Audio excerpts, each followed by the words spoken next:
I want to tell you a story about a car. A story for a whole generation that grew up with this image on their bedroom walls and in their minds. I'm here to tell you where this whole petrolheadism thing started. Forget the stats, the horsepower, 0 to 60, drifting $1 million supercar up an Alp, then doing it again in another $1 million supercar just to see which is the best. No, this is about your memories, childhood innocence. Because let's be honest, when you ask any petrolhead what their favourite car is, it usually comes back to the one that impressed us when we were at our most free.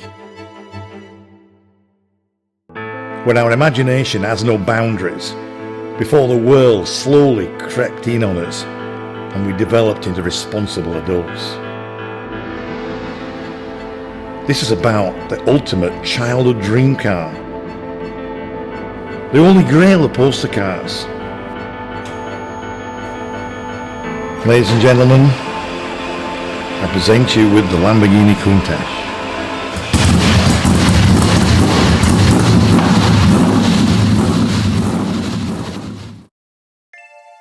All the Lamborghini model names stem from something to do with bullfighting, except the Lamborghini Countach isn't. The Lamborghini Countach was a word which means astonishment, which means surprise, wow.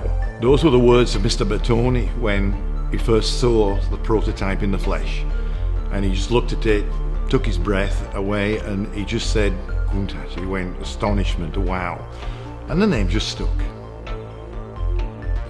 This particular Countach has got some straight-through exhausts on, and it should have as well, because a Lamborghini V12 makes a very rough, it's not particularly revving, but it makes a very rough, harsh noise. The motor, it growls, but the hairs on the back of my neck stand up.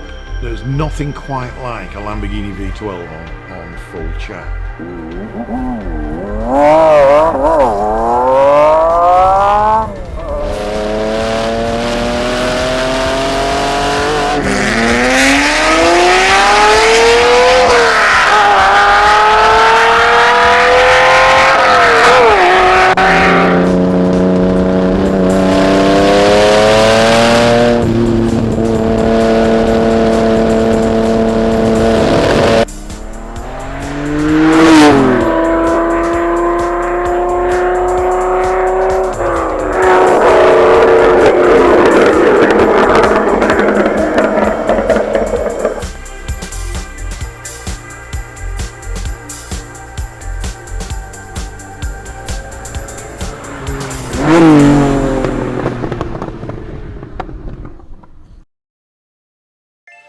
There is a massive argument about which is the prettiest of all the Countach. The LP 400 was such a pure car. There was no wing, there was no big wheels and arches, and it was just a pure shape. And it developed from there, 5000 QV, they changed the position of the carburetors, so we had the carburetors on top. That meant that we had quite a tall engine lid, which blocked the rear view. The rear wing doesn't do anything. In fact, it lifts the front end. It's a nonsense. To close the chapter of the Countach story, the 25th anniversary car came. Mr. Pagani of the Pagani's Honda did this design. More blisters, more plastic bits got put on. Sometimes more is not good. But there's two angles on this, because as a purist, I think they spoilt it. But having spent a day with this motor car today, filming, I got quite excited about the excess of this motor car. It's just nuts.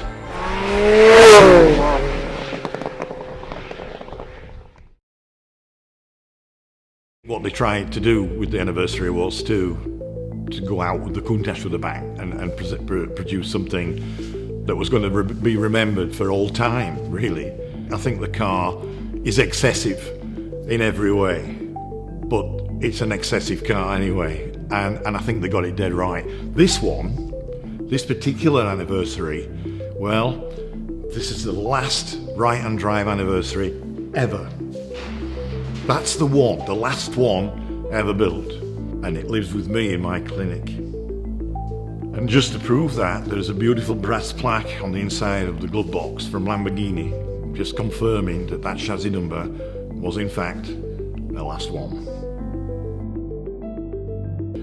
You have to remember, that in the 70s and 80s there were several wars going on. There was a Ferrari Porsche thing and the Ferrari Lamborghini thing, and many decades of Ferrari man, as you know. But I have a love and a passion for old Lamborghinis. Ferrari maybe could be said maybe that they take themselves far too seriously. They're looking for that extra half a second round a track or economics on the fuel.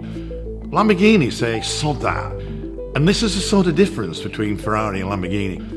I actually think in some areas of the Countach, a child designed it. You expect an hatch opening and rockets coming out of it. And Ferrari are far too serious. They build cars, they refine the cars, and the Lamborghini is harsh. You can hear the transmission noises coming up the gear lever. You can hear the rose joints in the suspension and the steering chatter. But it's fantastic.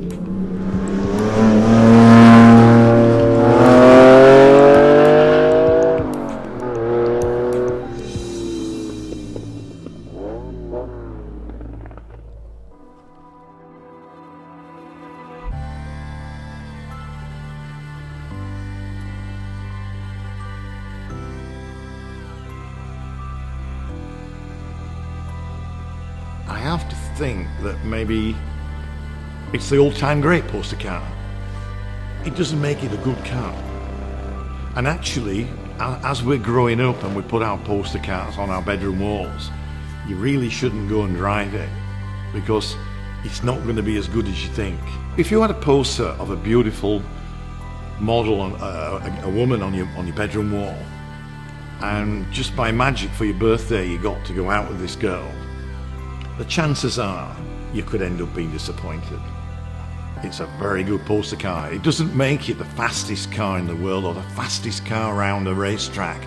It's perfect in its own right as a poster car, and should be left like that. I find it sad and I find it happy at the same time, because I think it's sad that we're not going to see this again. We're not going to experience what the Countach did to that generation. We should close the chapter and remember it for what it is, because it's a piece of automotive history.